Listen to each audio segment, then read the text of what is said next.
Presedent-Elect of the Boston Globe and Kelly Rydell of the Washington Times.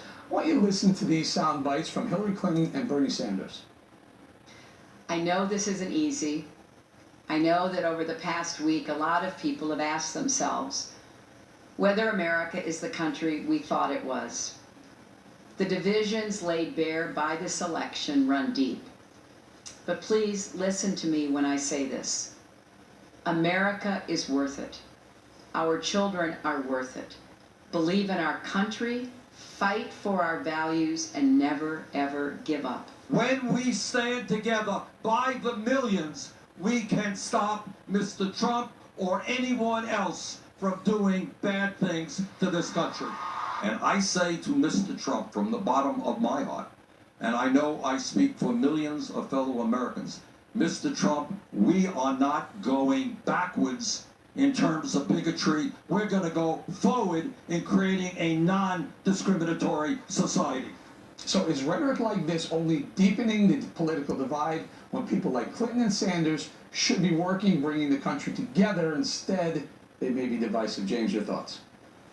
Well, look, right now, Elizabeth Warren and Bernie Sanders are fighting two battles, and they have nothing to do with Donald Trump. First, they're trying to fight a battle among each other on who's going to be that liberal lion in the Senate, who's going to take the role that Ted Kennedy played. And I think both of them can obviously stake claim to that, and I think you see them fighting for it. And the second is they're fighting for which Democratic Party we'll see in the next couple of years. Will we see a party that continues to move left?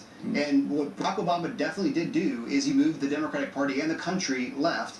Or is it going to be a party that moves more to the center, trying to appeal to more Trump voters, as we talked about earlier with the midterms? Look, Donald Trump heads into the White House as probably the most unpopular incoming president in U.S. history. Based on what I've heard, James, I've heard the same talking point iterated over and over again. I'm talking about every single poll that shows him highly unpopular. Obviously, he won. You hit the wrong guy with polls. I'm the guy who says good for Democrats. The question is which Democrat will win these primaries. And right now, Elizabeth Warren and Bernie Sanders are trying to make sure that's progressives. Well, obviously, others are going to make the different argument, like Joe Manchin. I want to get Kelly in here. Kelly, who is the Democrat Party now?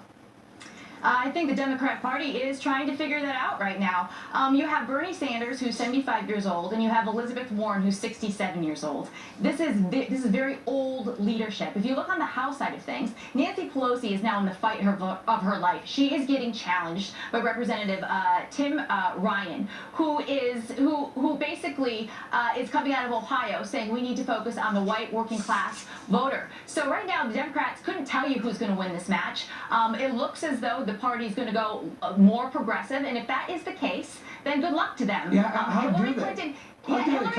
do they, James? How do you go more progressive when you point out Barack Obama brought the country left, Bernie Sanders was far left, and you got smoked. They got can of whoop ass open on them. Well, like I said before, I mean, she both obviously lost white working class voters, but she being Hillary Clinton, also lost the Obama coalition, particularly among Hispanic voters and among African Americans. And so if you want to focus on that and saying that you brought up the turnout there, in particular certain areas like North Carolina, for example, then obviously she would have won that state. Clearly his electoral vote his electoral college vote was pretty large, and she couldn't exactly pinpoint a reason. But that's why we're going to have this debate within the Democratic Party right now. Okay, Kelly, we just heard AP is reporting and Reuters is reporting that Lieutenant General Mike Flynn has been named National Security Advisor to President Donald Trump. Quick thought on that before we go. I think that's a good pick. General Flynn has been very supportive throughout Donald Trump's campaign. He's always been there beside him. He's been a fierce critic of President Barack Obama's ISIS strategy, and there needs to be some strong leadership in that area. And a quick thought from you, James? I would point out that it's pretty smart that the fact that he got fired from his last job, that this is a position that does not require Senate confirmation. But nonetheless, a very highly regarded Lieutenant General. Yes, and obviously very much agrees with President-Elect Trump on the role of Islam and terrorism. That's something he's talked about a lot. Okay, Kelly and James are going to say thank you very much for joining us tonight. Great debate. I love having both of you on, both of those guys on a couple of topics, and having them come back after the break. Anyway, that's it for us tonight. I'm Eric Bowling. I'm in for Bill O'Reilly. Please remember, the spin stops here because we're looking out for you.